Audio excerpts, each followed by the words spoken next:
Hey everyone! Welcome po dito yan sa inyong Bible Study Online. At syempre pa ito nga pong programa naghahatid ng tugon sa ating bawat tanong. And today meron tayong bagong tanong. Syempre pa, dito nga po yan sa inyong programang Solution with me. And my name is Laverne Duhot. At nagpapasalamat po ako once again for joining me tonight. At kayo po ay kasama natin.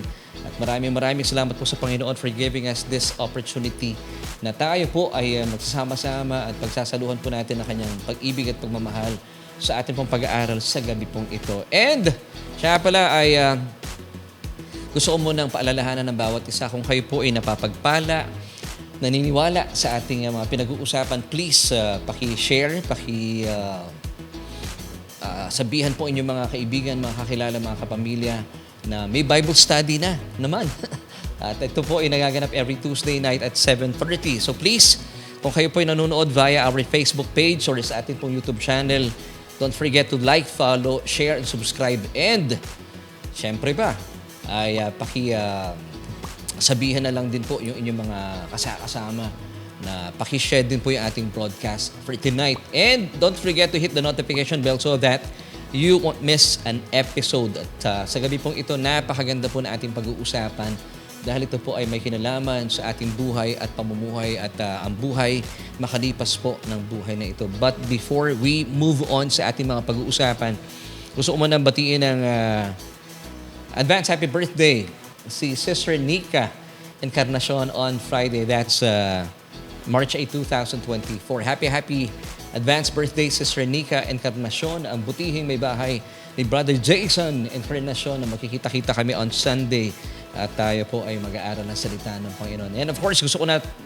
lang batiin ng happy belated birthday naman at maraming salamat po for the invite kay Sister Josie Galon. Salamat po at kami po ay nakasama sa inyong sabihin na natin grandiosong selebrasyon last Tuesday sa Clark, Pampanga, kung kaya't hindi po tayo nagkaroon ng pagkakataon makapag-Bible study dahil hindi kinaya ng inyong lingkod. Pero maraming salamat po dahil kayo po ay kasama natin tonight. And gusto ko rin pong batiin na happy birthday bukas naman, March 6, 2024, si Sister Dolor Santa Ana. So sa mga kaibigan po ni Sister Dolor, yan, alam nyo na, birthday po niya bukas. So happy birthday. Kami po ay nakikigalak sa ating mga kaibigan na nag-celebrate at mag-celebrate na kanilang mga karawan. Siyempre, yan po ay biyaya sa atin ng Diyos dahil tayo po ay nadadagdagan ng edad. Hindi po ba napakagandang pagkakataon na tayo po magbigay ng papuri sa Panginoon dahil ang buhay po ay biyaya na galing sa Diyos. And of course, gusto ko pong batiin na ilan sa ating mga kababayan, mga kapatiran na kasama natin sa gabi pong ito. Of course, kay Nanay Linda Magadia. Hello, Nanay. Kumusta po? At we will be seeing you tomorrow. Kami po ay dadalaw dyan sa Batangas bukas. At tayo po magkakaroon ng konting fellowship dahil gusto namin kayo makilala ng personal. At salamat din kay Sister Maylene at Brother Roy Magadia. Sister Maylene ay nagkaroon kami ng pagkakataon na maka-fellowship last Sunday kasama nila Brother Jerome and yung kanyang anak, si Javer. Yan. Good evening po sa inyong lahat. I'm hoping na kasama natin silang nanonood. And of course, si Brother Roy nasa Qatar. Bagaman napakalayo po ng ating pagitan pero tayo po ay pinaglalapit ng technology ng Facebook Live. And of course, binabati rin natin sina Kuya Vincent, ang kanyang may bahay na si Sister Nell at ang kanilang nag-iisang anak na si Cariso. Happy watching po at dalayan ko na makasama namin kayo ngayon hanggang sa mamaya. So wala pong bibitaw at binabati po natin lahat na ating mga kaibigan na nanonood sa ngayon. So thank you so much po for keeping us company. At tinitiyak ko po sa inyo maganda po ang ating mga pag-uusapan. And sa mga gusto pong maki-jamming sa ating mga pag-uusapan, interactive naman po tayo. Pwede nyong ilagay ang inyong mga komento sa ating comment section, sa ating katanungan na ito yung ating question na kung saan dito po iikot at iinog ang ating mga pag-uusapan.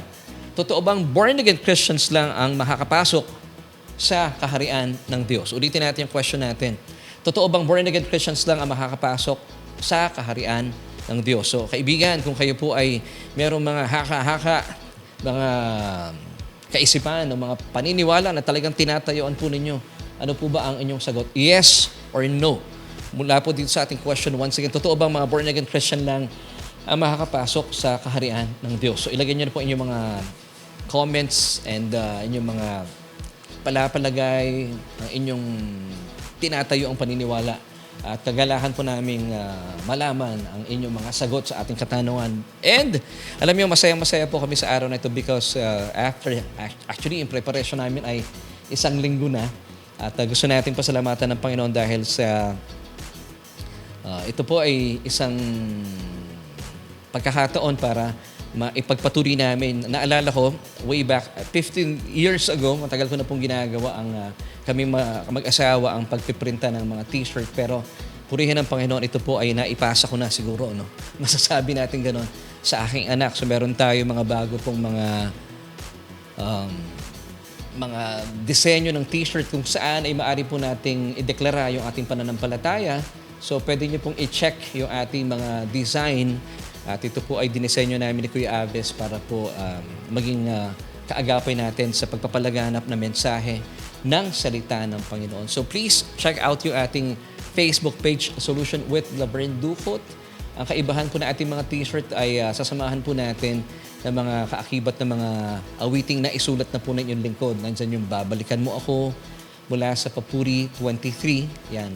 Kapag kayo po ay nag-purchase ng mga damit na ito, may kasamang USB. Nandun po nakapaloob yung song na isunulat po ng inyong lingkod. And of course, yung Papuri 25 na cruise na kung saan suot ko ngayon, ito po ay napakagandang pagkakataon para ideklara natin yung mga tinapos na gawa ng ating Panginoong Jesus sa krus ng Kalbaryo. At sa likod po nito, mababasa niyo nakapormang krus yung full lyrics ng song na Krus mula sa Papuri 25 album. Yan. So please check this out, yung ating mga disenyo ng mga t-shirts na nakalagay sa ating screen. Nasa screen ngayon, ano? So even po yung ating mga theme for 2024, Occupy Till I Come, at yung amin pong advocacy for our campus ministry na Grace. Naku, meron din po tayong mga disenyo. So thank you so much sa Panginoon. Ito po ay biyaya niya para sa atin. At salamat po in advance sa mga umorder na. So please get in touch with us, chat us for your inquiries sa atin pong Facebook page. Yan, maraming salamat po at gusto ko po munang batiin ng maligayang panunood sa ating mga kaibigan. Sila Pastor Miguel Chan, si Pastor Chan actually, mas kilala na si Pastor Chan. Si Brother Robert Galon, maraming salamat po for inviting us last Tuesday. Siya po ang butihing hubby ni Sister Josie Galon. Maraming salamat po sa inyo. Nandyan din si Brother Joel Rayo. Thank you so much, kapatid. At Sister Sally, binabati rin natin. Sister Rose Marie Casoko, Sister Leonila Bautista Buenafe, Agnes Baniked, Sister Luz Biminda Torres Bangilan, at sila Sister Ruth Katakutan. Good evening din po sa inyo. Maraming salamat po for joining us tonight. At si Sister Ronaline Ortigero Sambo B. Yagaw. Maraming salamat po at kayo po'y kasama namin ngayong gabing ito. At si Brother Nal Ray, we're hoping na okay ka na, bro. Kumusta na? See you soon. Si Sister Morena Lagisma Silapan, isa mapagpalang gabi rin po sa inyong lahat. Si Ate Ophel, nanonood ngayon, ang mama ni Kuya Eman. Kuya Eman, salamat ha. At kay Mama Ophel, maraming salamat po for joining us tonight. At si Ate Amiel Flores, maraming salamat din po. So kaibigan, tuloy-tuloy na po tayo sa ating mga pag-uusapan. Once again, ilagay nyo na po ang inyong mga sagot sa ating katanungan. Totoo ba mga born-again Christians lang ang makakapasok sa kaharian ng Diyos? Pag-usapan natin yan. Dito lang yan, sa inyong programa.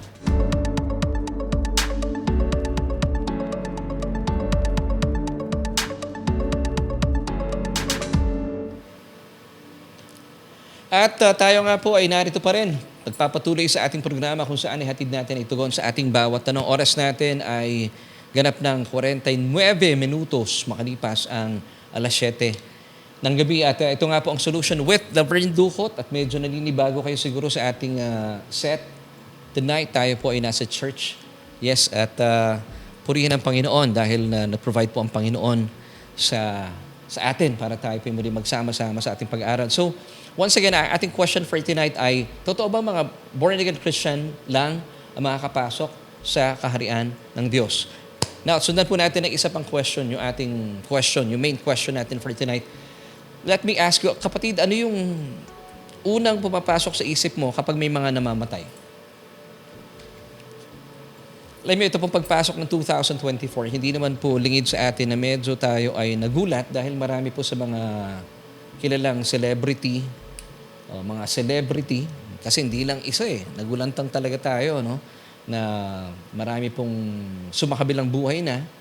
At syempre, pasamahan pa ng ilang sa mga kakilala natin at marahil kayo po may mga kapamilyang lumisa na sa mundong ito, ay marami talaga. Parang sa panahon natin sa ngayon, sabi nga nila ay marami daw po ang mas namamatay sa ngayon.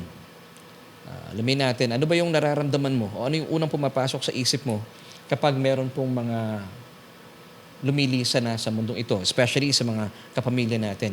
Alam mo, ako bilang siguro pastor, bilang isang mananampalataya, napapaisip talaga ako Lord, sinasabi ko sa Panginoon, sana po nakilala niya kayo at nagkaroon siya ng pagkakataon, tanggapin kayo. Kasi naniniwala po ako na hindi po mag-iiwan ng pagkakataon ng Diyos na hindi niya ipakilala ang kanyang sarili sa lahat ng tao. Meron tayong equal opportunity po dito. Hindi pwedeng sabihin ng tao kapag siya'y namatay, hindi ako nagkaroon ng pagkakataon na makilala ang Diyos. So ang akin pong naiisip, unang pumapasok sa isip ko, sana Panginoon, tumanggap din ng taong ito sa inyo para siya po ay nasa piling ninyo. Ngayon po, balikan natin yung question natin kanina. Totoo bang mga born-again Christian lang na makakapasok sa kaharian ng Diyos? Sa pag-aaral po natin sa araw na ito, ay aalamin po natin yung malaking kaibahan ng life after life sa death after death. Now, para kanino po yung life after life? I believe ito po ay mararanasan ng mga taong may relasyon sa Panginoong Hesukristo. Hindi po ba? Kasi pag sinabi nating may life after this life, kasi nung tayo po ay tumanggap sa Panginoong Hesukristo, ang mabuting balita dito, alam niyo po ba, doon na po nagsimula yung tinatawag na eternal life o buhay na walang hanggan. Kasi yung mga taong tumanggap sa paanyaya ng Diyos at tanggapin ang kanyang bugtong na anak na si Jesus ay naranasan na po niya at nasa sa kanya na, ibinigay na ng Diyos at tinatawag na Zoe o yung buhay ng kagaya ng Diyos. So nagsimula na po, meron na siyang buhay. Sakaling siya po ay lumisan sa buhay na ito, ay mararanasan po niya sa kabilang dako yung buhay. Kaya meron siyang life after life. Pero kung kayo po ay wala pong relasyon at patuloy niyo pong tinatanggihan ang Panginoon, hindi niyo po mararanasan ng buhay na walang hanggan. So ibig sabihin, maaring kayo po ay nabubuhay physically, pero wala pong buhay sa inyong espiritu na nararanasan sa buhay na ito. Well, pwede mong sabihin, Laverne, buhay naman ako Well, ang nararanasan nyo lang po ay bios, yung the natural life. Wala po yung Zoe, yung buhay ng Diyos. Kaya po, maituturing natin na ang buhay ng mga taong wala sa Panginoon, sila po ay mga zombie, mga patay talaga. At kapag kayo po ay inabutan ng kamatayan at hindi po tinatanggap ang napakagandang alok ng Diyos na kaligtasan, so patay na ang taong ito dahil walang relasyon sa Diyos, at pag siya po inabutan ng kamatayan, lalo pang mararanasan yung kamatayang walang hanggan. Hindi po totoo na ang taong walang relasyon sa Diyos pag namatay ay rest in peace na siya. No, it's not true. Actually, ang mangyayari sa kanya ay rest in pieces. Lalo pa siyang mapupunta sa tinatawag na walang hanggang kamatayan. And this is the sad truth. Kaya nga po ay ayaw po natin mangyari po ito sa bawat tao. Kaya po tayo nagsasagawaan ng pagkakataon, nagba-Bible study tayo para ipakilala po natin sa inyo ang magandang pag-ibig ng Diyos sa ating mga buhay. So ito po ang ibig sabihin ng death after death. So ang alam niyo po ba ang pagbabakasyon ng mga tao, especially mga Pilipino, ito po ay ginagawa na natin lalo't bago sumapit ang bagong taon. May mga bagong destinasyon na tayo na naiisip kung saan tayo magbabakasyon. Pero sa totoo lang, hindi po natin pinaplano o hindi natin napapagplanuhan at hindi natin nabibigyan ng tuon kung saan tayo pupunta makalipas po ng paglalakbay natin sa buhay na ito na siyang pinakamahalaga. Alam niyo kung bakit? Kasi po ito po ay paglilisan na natin ang mundong ito po ay minsanan lang at pang walang hangganan. So ito ay may forever talaga. After this life, kung saan man po kayo pupunta, ito po ay pang walang hangganan. Ito po ang sinasabi sa atin ng Hebrews chapter 9 verse 27. And just as it is appointed and destined for all men to die once, and after this comes certain judgment. Yes, may judgment po tayong kakaharapin para po sa mga mananampalataya. Hindi po dapat ito katatakutan. At ang talata pong ito ay binabasa usually yung Hebrews 9 verse 27 sa mga wake service. Well, this is good news para po sa mga mananampalataya who put the trust in Jesus Christ and His finished work on the cross. Dahil para sa kanila, para sa atin, na tumanggap sa Panginoong Hesukristo, meron tayong tinatawag na life after life. Wow! So, pwede po bang pakilagay sa ating comment section? Meron tayong life after life. Wow! Praise God! Amen. Pero of course, tayo po mga mananampalataya, hinahangad natin talaga, no? And ako, I firmly believe that we are part of the rapture generation. Pero anuman po ang pagkakataon, meron tayong buhay makalipas ng buhay na ito. But this is bad news for those people who had not yet received Christ as their personal Lord and Savior dahil nakaabang na po sa kanila yung tinatawag na death after death. Dahil minsan pa sabi po ng ating talata mula sa Hebrews 9 verse 27, and just as it is appointed and destined for all men to die once, and after this comes certain judgment. Alam niyo po ba bilang mga mananampalataya, harap po tayo. Meron tayong kakarapin na judgment. Pero hindi po ito nakakatakot because we will be judged based on the merits of Christ Jesus. Dahil sabi nga po ng 1 John 4:17, we have this boldness or confidence up until the day of judgment because as Jesus is, so are we in this world. So tayo po ay huhusgahan ng Diyos base sa ating Panginoong Hesukristo. Ang tawag po dito, magkakaroon po ng Bema Seat of Christ na kung saan ang mga mananampalataya ay tatanggap ng gantimpala mula sa Diyos. Pero ang hindi po magandang balita para po sa mga taong walang relasyon sa Panginoong Hesukristo, sila po haharap sa Great White Throne Judgment na kung saan huhusgahan po sila ng Diyos base sa kanilang mga ginawa nung sila po nabubuhay. Bakit sa kanilang ginawa? Kasi hindi po nila inila na kanilang pagtitiwala kay Kristo at sa kanyang mga tinapos na gawa sa krus ng Kalbaryo. So sila po haharap sa masidhing paghahatol. At masakit po ito. Hindi po ito magandang karanasan sa mga taong wala pa kay Kristo Jesus. Now let's go back to our question for tonight. Totoo ba mga born-again Christians lang ang makakapasok sa kaharian ng Diyos? Anong sagot? Well, let's go back to the Bible. Ito po ay alamin natin kung anong sinasabi ng Biblia dahil ako'y walang karapatan na sabihin ko ano pong sinasabi o ano yung katotohanan. Ang katotohanan po dapat talaga ay humuhugot tayo ng tugon mula sa salita ng Panginoon. Now, what's the answer? Kung totoo ba na mga born-again Christian lang ang papasok sa kaharian ng Diyos? Well, the answer is yes. Marinaw po na sinasabi ng Biblia na pawang mga born-again Christian lang ang makakapasok sa kaharian ng Diyos. Now, kapag pinag-uusapan po ang salitang born again, hindi po ito isang samahan o hindi po rin ito isang organisasyon, lalo tigit, hindi po ito isang relihiyon. Kasi ito mindset na marami po mga kababayan natin. Pag sinasabi nilang born again, ako ayoko maging born again kasi akala nila isa po itong samahan, isang organisasyon, at lalo tigit, isang relihiyon. Hindi po. Hindi po ito relihiyon. Ito po ay isang napakagandang karanasan. Amen. Now, gusto ko rin pong linawin, kasi sa panahon po natin sa ngayon, nakakapakinig ako, na sinasabi nila, ang born-again experience daw po, ay isang karanasan ng mga Hudyo, na mula sa pagpapasailalim nila sa kautusan, nung sila po ay nagpasailalim sa nananaga ng biyaya ng Diyos, sila daw po ay na-born again na. Well, hindi po ito ang sinasabi ng Biblia. At gayon din po daw tayo mga mananampalataya, tayo ay mga dating nagpasailalim sa lumang kasunduan ng kautusan, nung tayo po'y nagpasya na magpasailalim sa bagong kasunduan ng biyaya, naranasan daw po natin ang born-again experience. Hindi po ito ang sinasabi ng Biblia.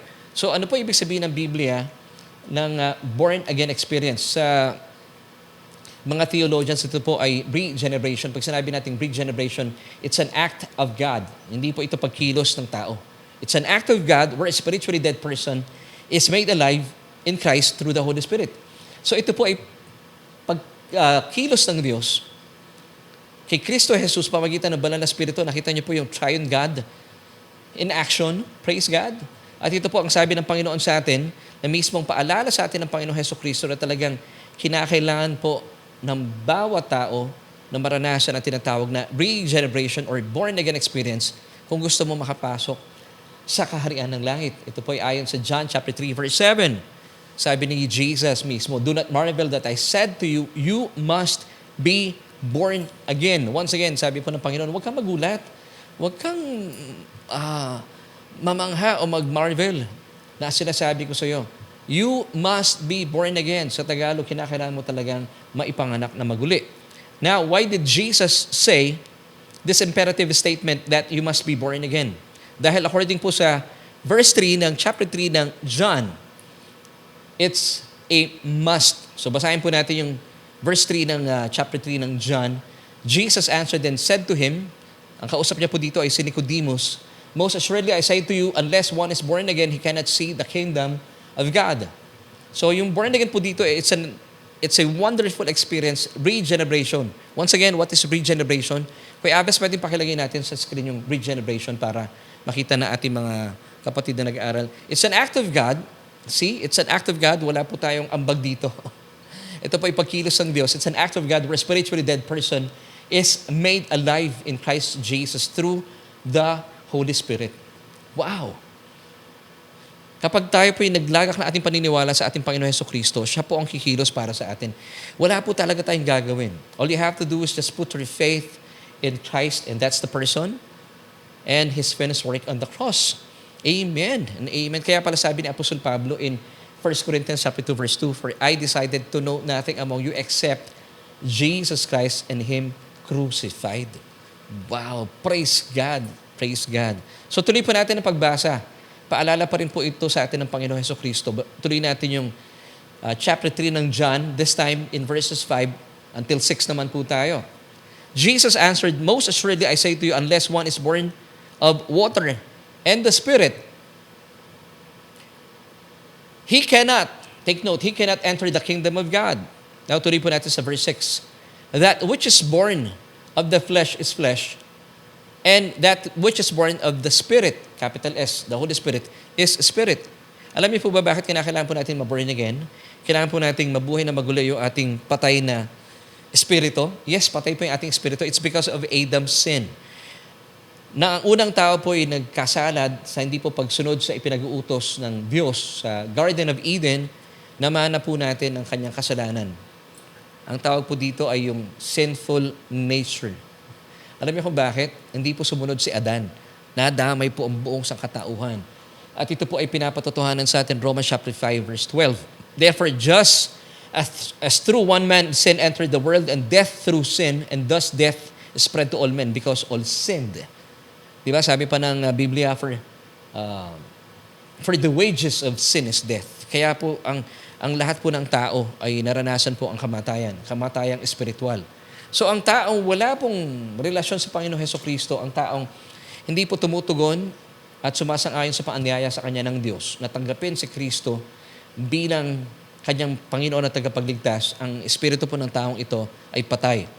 Pero kapag siya po ay sumang-ayon sa napakagandang paanyaya ng Diyos at tanggapin ang Kanyang bugtong na anak, na Kanya pong inilaan 2,000 taon na nakakalipas, buong puso niyang inilaga ang Kanyang puso, kinilala si Jesus bilang Kanyang Panginoon at tagapagligtas, at naniniwalang nabuhay maguli ang Panginoong Jesus mula sa kamatayan.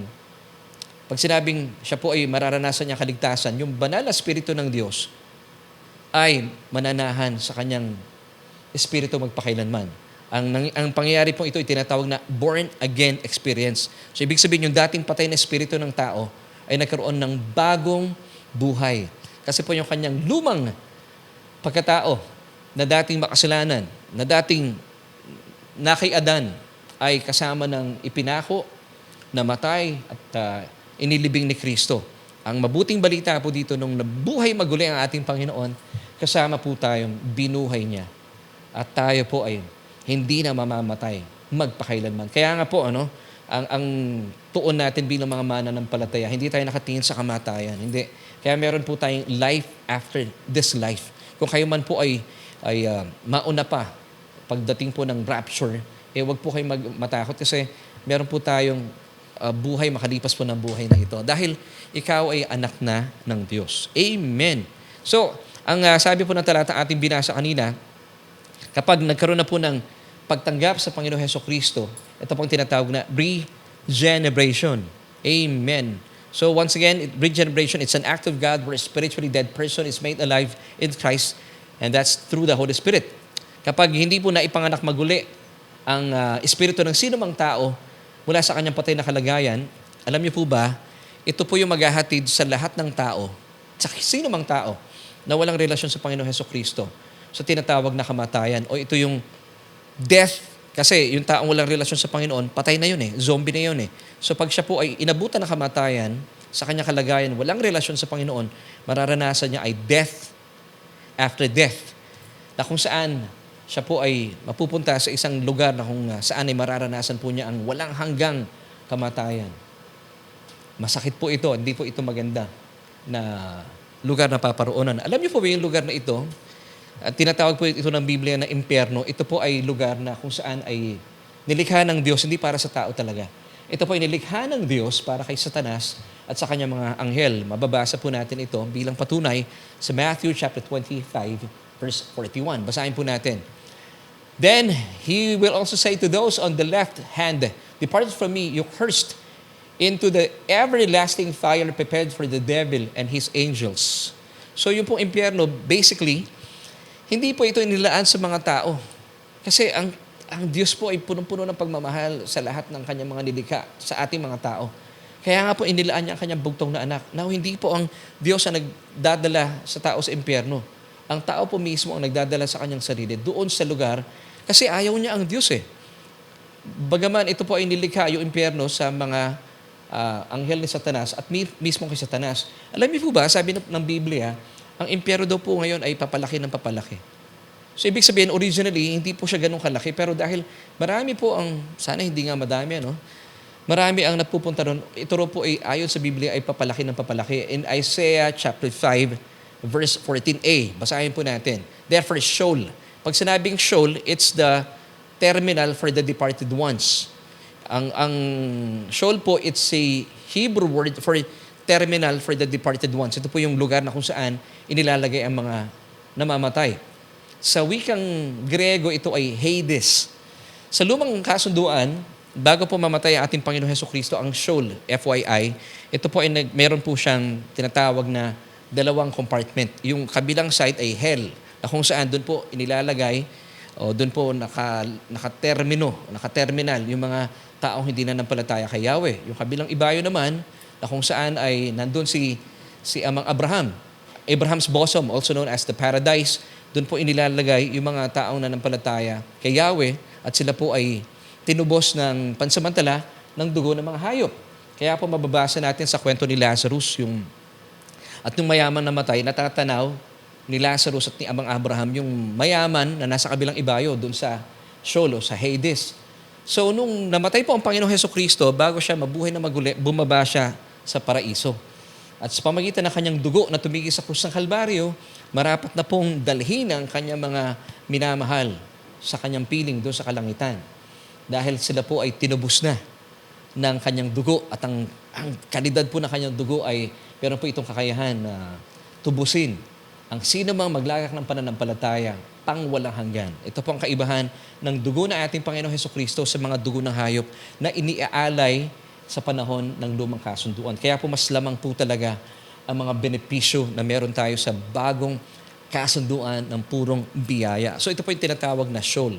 Now, balikan po natin yung kanina binabasa natin, Isaiah chapter 5 verse 14.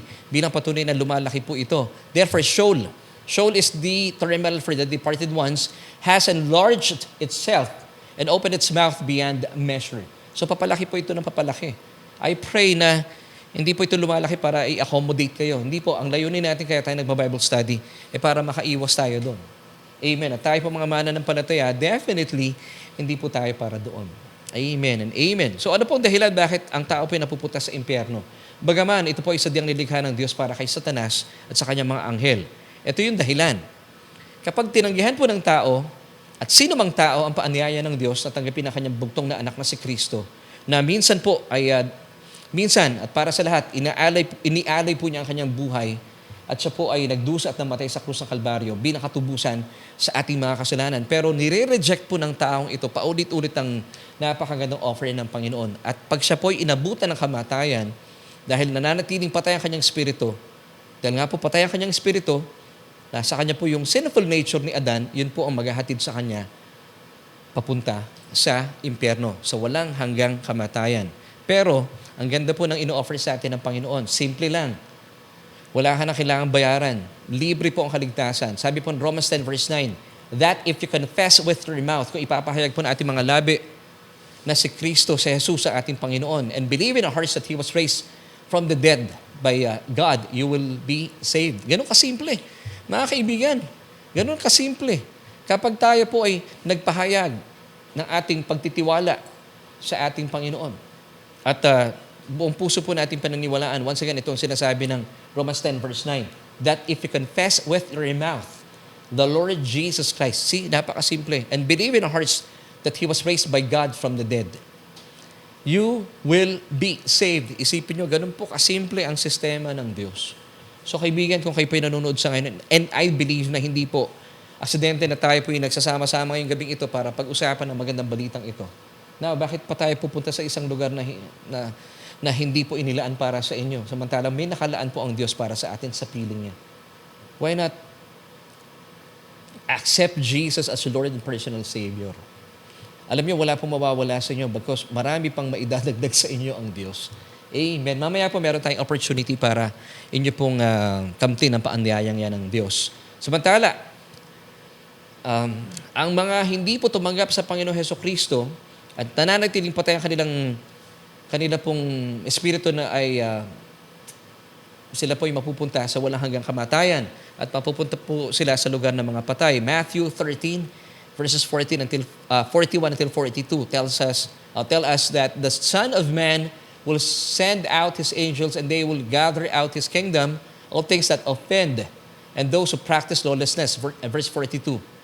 And will cast them into the furnace of fire. There will be wailing and gnashing of teeth. Na kung saan talaga naman sa sobrang hirap ng kanilang nararanasan doon, yung kanilang mga ngipin ay walang tigil sa pagna-gnash. Ang sakit noon, ha?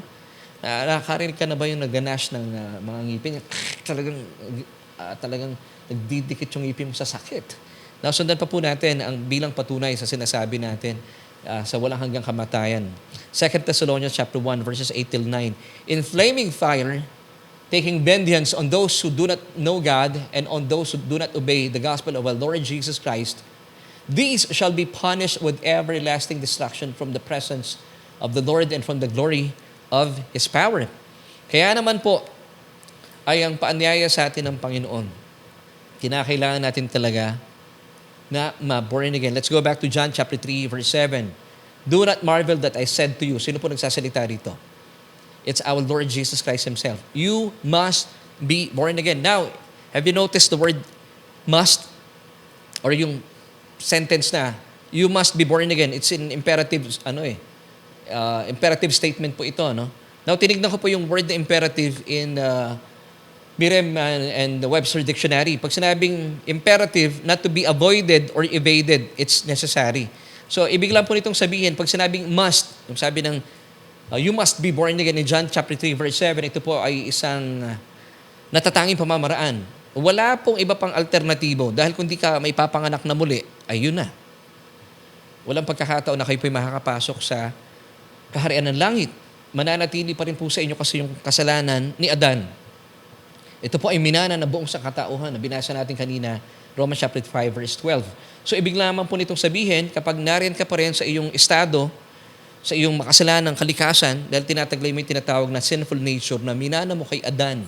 At pag inabutan po kayo ng kamatayan, dahil tinanggihan mo at patuloy mo tinatanggihan ang paanyaya sa inyo ng Diyos na tanggapin ang kanyang bugtong na anak na si Kristo, ito po ang maghahatid sa inyo sa walang hanggang kamatayan. Kung saan, ang sarili mo ay dinadala mo sa tinatawag na lugar ng kamatayan. Dahil mararanasan po dito ng tao ang walang hanggang kamatayan na kung tawagin ng Biblia ay impyerno. So, bakit tinatanggihan po ng maraming tao ang paanyaya ng Diyos? Believing na, mabait naman ako . Wala naman ako tinatapakan na tao. Alam niyo po sa totoo lang, sabi po ng Biblia, ay Pagdating ng panahon, pag sinukat tayo ng Diyos at ang pinagmamalaki natin pabait naman ako, wala akong ginagawang masama sa kapwa ko, matuwid naman ako. At alam niyo po, sa totoo lang, yun pong inyong kabaitan, inyong kabutihan, inyong katwiran, ay wala pong papantay. Hindi po um, hindi po magbibigay po ng tamang panukat sa katwiran o sa standards po ng Panginoon. Dahil alam niyo po ang katotohanan, ang ating pong mga katwiran, ang ating righteousnesses, sabi po ng Biblia, ay pawang maruming basahan sa kanyang harapan. At yung maruming basahan po dito, basahin ko lamang po sa inyo ang Isaiah chapter 64 verse 6. But we are all like an unclean thing, and all our righteousnesses are like filthy rags. Now, sabi po ng talata dito, yung ating daw pong kabutihan, yung ating, actually hindi nga kabutihan yung ating katwiran, yung pag sinabing katwiran, yung ating matuwid na pagtayo sa Diyos ay tinuturing na maruming basahan. But in the Hebrew, dahil ang Isaiah po, it's found in the Old Testament. Alam niyo po ba ibig sabihin dito ng filthy rag? Walang filthy rag na nakasulat doon sa meron filthy rag, or unclean thing. Dito sa akin, dito sa aking NKJV, but we are all like an unclean thing, and all our righteousnesses are filthy rags. Wow, alam niyo po ba sa original na translation, kagaya lamang daw po ng mga used sanitary napkins, yung ating katwiran. So napakadumi po nito. And since hindi po talaga aabot sa standard ng Diyos ang ating katwiran, ang pinakamatalino po nating desisyon talaga, tanggapin po natin ang Panginoong Jesus. Dahil siya lamang po ang may kakayahan at kapangyarihan na tayo po iligtas at bigyan po ng buhay ang ating mga patay na spirito. Amen. At siya po ay inilaan ng Diyos na natatangi na ililigtas po tayo sa kapahamakan. Kaya nga po, kapag tinanggap natin ang Panginoong Hesukristo, siya pong dahilan para tayo po ay makarating sa piling ng Ama. Amen. John chapter 1 verse 29 tells us, the next day, John saw Jesus coming toward him and said, behold, the Lamb of God who takes away the sin of the world. Alam niyo po, para po sa mga matagal na nating kasama sa ating pag-aaral, ay bigyan niyo po ako ng pagkakataon para po sa ating mga baguhang kasamahan sa ating pong pag-aaral, para po maintindihan natin. Sa wikang Griego po, para lubusan natin maintindihan na hindi po yung mga ginagawa natin na magdadala sa atin sa impyerno, yung nag-iisang kasalanan lang ang maghahatid sa atin sa impyerno o sa walang hanggang kamatayan. Sa wikang Griego, meron pong dalawang salita para sa kasalanan. Two Greek words for sin. The first one is hamartia or hamartia. This is the noun, sinful nature. Ito po yung minana natin kay Adan dahil po sa kanyang hindi pagsunod sa spoken commandment ng Diyos doon sa Garden of Eden. So, sinful nature, makasalanang kalikasan na minana natin kay Adan. Yung ikalawang kahulugan naman po ng kasalanan sa wikang Griego ay hamartano. Come on, say this with me. Hamartano. Ano ibig sabihin ng hamartano? It's the verb or the sinful acts or the sinful deeds. Ito yung mga ginagawa ng mga taong nagtataglay ng hamartia. Pagnanakaw, pagsisinungaling, paggawa ng masama sa kapwa, pag-iimbento ng mga istorya, yan, mga kasalanan po yan, sinful deeds or sinful acts. Now, let's go back to John 1, verse 29. Behold the Lamb of God who takes away the sin of the world. Now, sa tingin niyo po, yung kayang sin dito, sa wikang Griego, ano kaya yung sin na inalis na ng kordero ng Diyos, who is of course Jesus Christ Himself, na siya pong, kasi itong sin na to, pag hindi tinanggal ng kordero ng Diyos, at nanatili po sa tao, ito pong maghahatid sa kanya sa impyerno. So what do you think is this sin? So wikang Griego, hamartia po ba ito or hamartano? Pwede po bang pakilagay sa ating comment section? So what do you think? Yes, tama po kayo. So tingnan na po natin. Hamartia. Behold the Lamb of God who takes away the sin. Yung pong sin dito, it's hamartia. It's the sinful nature. Now kapag nananatili po itong sinful nature, yung hamartia, sa sino mang tao, magpuproduce po siya ng hamartano. Pagsisinungaling, paggawa ng masama. Kaya po, kapag kayo po ay nasa inyo pa rin po makasalanang kalikasan, tinataglay pa rin itong sinful nature, talaga magmamanifest po sa inyo yung sinasabi ng Galatians chapter 5, verses 19 until 21. Basahin natin.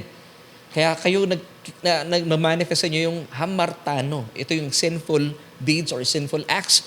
Now the works of the flesh, ito yung hilig ng laman, are evident, which are adultery, fornication, uncleanness, lewdness, verse 20, idolatry, sorcery, hatred, contentions, jealousies, outbursts of wrath, selfish ambitions, dissensions, heresies, envy, murders, drunkenness, revelries, and the like, of which I tell you beforehand, just as I also told you in the time past, that those who practice such things will not inherit the kingdom of God. So, ang linaw, kung ito po yung tinataglay pa rin ng isang tao, because nasa inyo pa rin po ang sinful nature ni Adan, ito pong manifestation. At kapag nagmamanifest pa rin po itong sinasabi ng Galatians 5:19 until 21, hindi po kayo makakapasok sa langit. Pero kapag kayo po tumanggap kay Kristo Jesus, kinilala mo siya bilang iyong Panginoon at tagapagligtas, ano na magme-manifest po sa inyo? Kasi talaga namang nananagana ang banal na Espiritu ng Diyos sa inyong spirito, sa inyong born-again spirit, ito matagos po ito sa inyong kaluluwa. At nagmamanifest po ang mabubuting bagay o yung bunga ng Espiritu Santo, nakikita po sa inyong kaluluwa at sa inyong physical na katawan. Saan po ito mababasa? Galatians chapter 5, verses 22 until 24. But the fruit of the Spirit, capital S, the Holy Spirit is love, joy, peace, long-suffering, kindness, goodness, faithfulness, gentleness, even self-control. Kahit po ito self-control, pero galing pa rin po ito sa Diyos. Against such, there is no law. And those who are Christ's have crucified the flesh with its passions and desires. Wow! Kaya naman po tayo mga nakikristo Jesus na, gaya na sinabi ko kanina, inilibing na po tayo kasama ni Kristo Jesus. Wala na po yung ating lumang kalikasan na makasalanan. Dahil tayo po ngayon, we are partakers of God's divine nature. So praise God, ang inalis po ng Panginoong Hesukristo sa krus ng Kalbaryo ay yung ating hamartiya. Kasi pag wala na po yung hamartiya, mararanasan po ninyo, unti-unti na pong nababawasan yung paggawa mo ng mga hamartano. Wala na siyang wala na yung warehouse ng kasalanan Yung hamartiya, wala na yung sinful nature. So, nakikita niyo po yung pagbabago sa inyo po paunti-unti. Unti-unti na po nakikita sa atin, nagiging kawangis na tayo ng Panginoong Hesukristo. Amen and amen. Ang tawag po dito ay sanctification. Paunti-unti po proseso ang pagbabago nakikita sa ating mga buhay. Dati-rate, mahilig kang uminom, pero ngayon parang wala ka ng pakialam at wala ka ng panlasa sa mga alak. Dati-rate talaga naman, pag nakatalikod si Mrs., kahit nga yata hindi nakatalikod si Mrs., talaga ang mga mata mo nasa ibang mga kababaihan. Pero ngayon parang wala na talagang gana. Alam niyo kung bakit? Kasi po ang banal na Espiritu ng Diyos ang kumikilos sa inyong buhay. Amen and amen. So kaibigan, dahil nga po, nangyari ito, ipinahayag mo ang iyong pagkilala sa Panginoon Hesukristo. Ito po yung sinasabi ng Romans 10 verse 9. At buong puso mong kinilala na si Hesukristo ay nabuhay mula sa kamatayan. Kaya naman, ikaw ay ligtas na. Once again, itong sinasabi ng Romans chapter 10 verse 9, that if you confess with your mouth the Lord Jesus and believe in your heart that God has raised Him from the dead, you will be saved. At kapag kayo po ay nagkakaroon po ng, nakikita nyo yung pagbabago sa inyong mga buhay, talaga namang makatitiyak po kayo, hindi po mawawala ang inyong kaligtasan.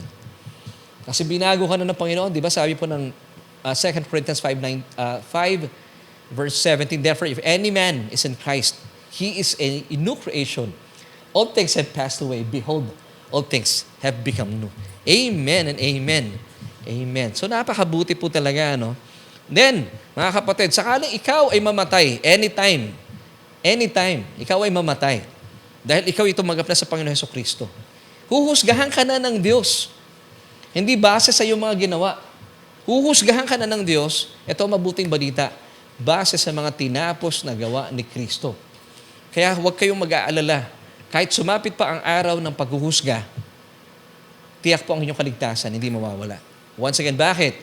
Dahil huhusgahan ka ng Diyos base sa merito o sa mga mabubuting ginawa ni Kristo Jesus. Kasi bilang mananampalataya, bakit nakatitiyak ka na ikaw ay para sa langit? Bakit nakatitiyak ka na makakapasok ka sa kaharian ng Diyos? Kasi huhusgahan ka, hahatulan ka ng Diyos base sa nakikita niya kay Kristo Jesus. Hindi base sa iyong mga ginawa. Kasi po, wala na yung mga ginawa mo. Hindi na tinitingnan ng Diyos yun at hindi na niya hahatulan yun. Kasi nakatingin siya kay Kristo. Every time He looks at you today, He sees Jesus in you. 1 John chapter 4, verse 17 bilang patunay. Love has been perfected among us in this, that we have this boldness. Yes, we have this confidence even until the day of judgment. So, ibig sabihin, pagdating po ng judgment, alam mong ligtas ka. At hindi po mawawala ang inyong kaligtasan because as Jesus is, nasaan po si Hesus Kristo ngayon? Nasaan po ang Panginoong Jesus? Is, present tense, sa kanang kamay na Ama. Amen. So are we. Sino yung we dito? Believers, born-again Christians. So are we in this world. Hindi po in the next life.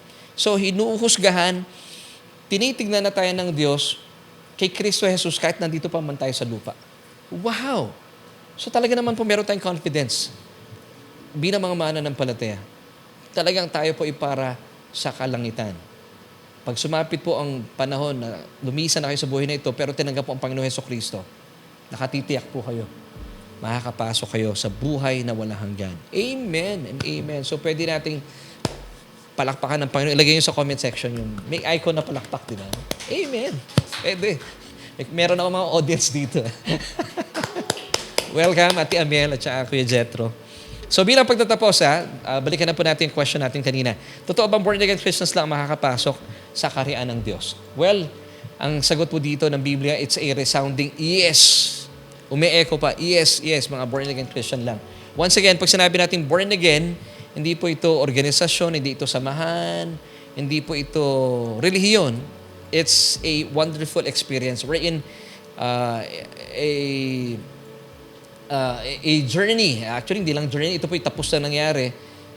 Yung journey natin sa buhay na ito, nararanasan natin ang buhay. Kaya po, kung sakasakaling lumisan kayo sa buhay na ito, meron pa tayong buhay na tatahakin in the afterlife. At yan po ay buhay kasama ang Panginoon pang walang hanggan. Amen and amen. So, totoo bang Christians lang ang makakapasok o born-again Christians lang ang makakapasok sa kaharian ng Diyos? Yes. John chapter 3 verse 3. Jesus answered and said to him, "Most assuredly I say to you, unless one is born again, he cannot see the kingdom of God." So, ano po yung solution natin for tonight? Christ Jesus is the only way for men to be saved. Once again, our solution for tonight, Christ Jesus is the only way for men to be saved. John 14, verse 6 tells us, Jesus said to him, "I am the way, the truth, and the life." Ibig sabihin, definite article. Wala nang iba pa. No one, take note, no one comes to the Father except through me. Why? Because Jesus, once again, is the way, the truth, and the life.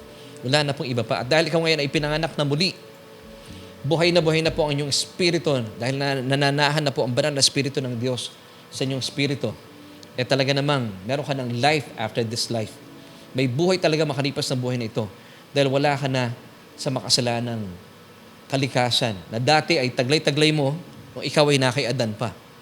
Pero dahil ikaw ay nakipag-isa na kay Kristo, tinataglay mo na ang buhay kahit po sa mundong ito. At makalipas ng buhay na ito, meron kang inaantabayan ng buhay na walang hanggan. One last verse, 1 Corinthians 15:22. For as in Adam all die, even so in Christ all shall be made alive. Praise God. Hallelujah. Amen. Purihin po natin ang Panginoon. And kaibigan, thank you po for joining me tonight. At yun po yung ating Bible study. I pray na kayo po ay napagpala sa ating mga pinag-usapan. And I would like to give you this opportunity. Kung kayo po ay gusto nyo maranasan at makapasok sa harian ng Diyos, nakita po natin, di ba, napakasimple lang. Hindi mo kailangan umakyat sa bundok na kung saan ay papahirapan mo pa ang sarili mo. Hindi mo na kailangan magpasan pa ng krus. Wala na. All you have to do, just put your faith sa ating Panginoon Jesucristo at sa kanyang mga tinapos na gawa sa krus ng Kalbaryo. So, paano natin gagawin po ito, mga kapatid? Simple lang. Kung hindi po kayo sanay mag-pray, I would like to lead you in prayer. Sabi po once again in Romans 10 verse 9, that if you confess with your mouth the Lord Jesus Christ and believe in your hearts that He was raised from the dead, you shall be saved. So all you have to do, just pray this prayer with me. Pwede po ba yun? Sabihin niyo po itong panalangin ito, galing sa inyong mga puso. O Diyos, kinikilala ko po na ako'y walang kakayahan na iligtas sa aking sarili. Kaya naman, sa oras pong ito, Jesus, tinatanggap kita bilang aking Panginoon at sariling tagapagligtas. At naniniwala po ako sa aking puso na kayo po ay nabuhay na maguli mula sa kamatayan. Dahil kayo lamang po ang may kakayahan na pawiin at alisin ang aking mga kasalanan. bilang kordero ng Diyos. Maraming salamat po, Ama, sa iyong kaloob na kaligtasan. At maraming salamat po dahil tiyak na ako'y makakapasok na sa iyong kaharian. Dahil ang aking pangalan ay nakasulat na sa aklat ng buhay. Amen at amen. Kung kayo po ay isa sa mga sumunod sa panalangin ito, well, kaibigan, born again Christian ka na. So makakapasok ka ba sa kaharian ng langit? Yes.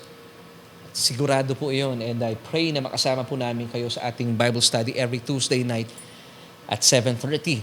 Ngayon, gusto ko naman pong kausapin ikaw na isang mananampalataya na marahil kayo po ay nabuksan o isa sa mga nabuksan ng isipan na hindi na pala pwedeng mawala ang kaligtasan. Yes, kapag kayo po ay na-born again na ibig sabihin, nagkaroon na po ng bagong buhay ang inyong dating patay na espiritu. Hindi na po mamamatay yon. Dahil paano mamamatay ang inyong dating patay na espiritu? Nandun na nga po, nung tinanggap mo si Kristo bilang iyong Panginoon at tagapagligtas, na nananahan na at mananahan magpakilanman ang banal na espiritu ng Diyos sa inyong espiritu. Paano po mamamatay yon?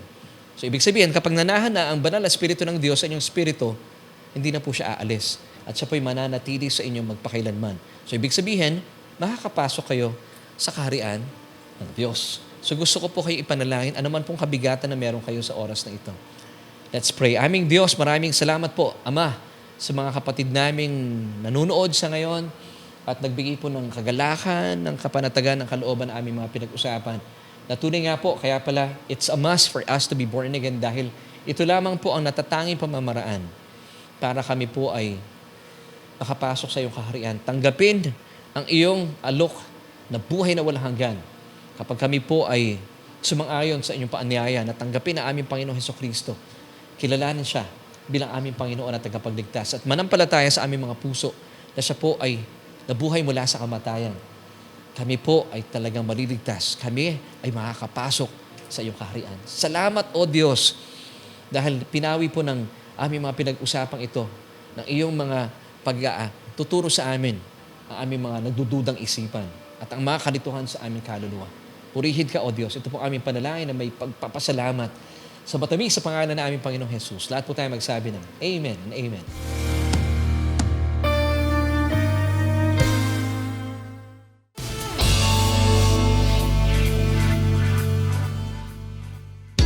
Yes, mga kaibigan, maraming salamat po once again for joining me tonight. This is Solution with Laverne Ducot. Naku, maraming salamat po. At sa ating mga kaibigan na bumisita, kasama natin si Ate Amel at si Kuya Jetro.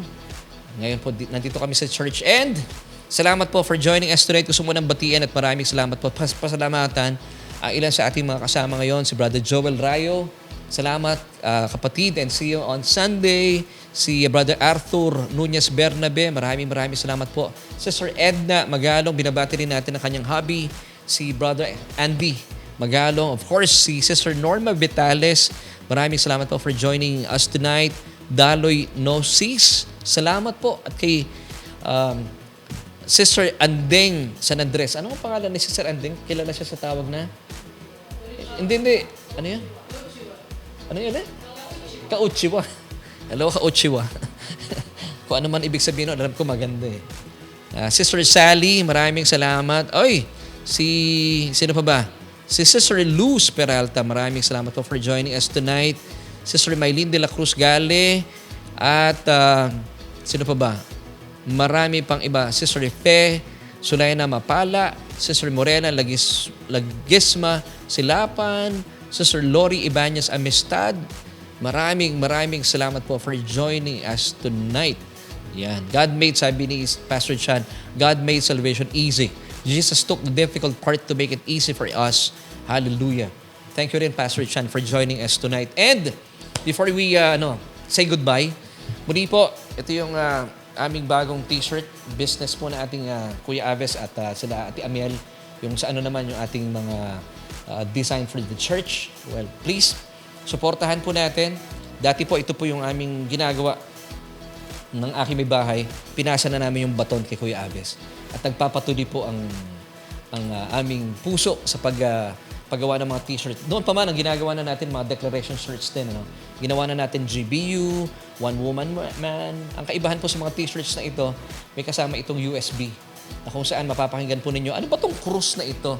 Ito po ay awiting isunod po ng inyong lingkod mula sa Papuri 25 na may kasamang kanta para maintindihan po ninyo ano ba ibig sabihin ng krus. At yung design natin, sa likod nito, hindi ako makatalikod eh.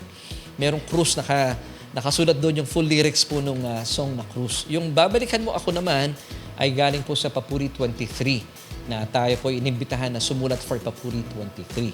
Samantala yung Occupy Till I Come, ito naman po ay ang ating church theme for 2024 at yung ating advocacy advocacy t-shirt para sa ating campus ministry na Brace Grace ay mabibili rin po sa atin. Dito yan sa ating Facebook fan page. So please get in touch with Kuya Aves kung kayo po ay nagagandahan and agapayan po tayo. Let's declare our faith in Christ through our t-shirts. So maraming salamat po sa inyong pagsuporta sa gawain ng Panginoon. Alam kong, tinatanong ni Sister Norma, ito ay, ano ba to? Small eh.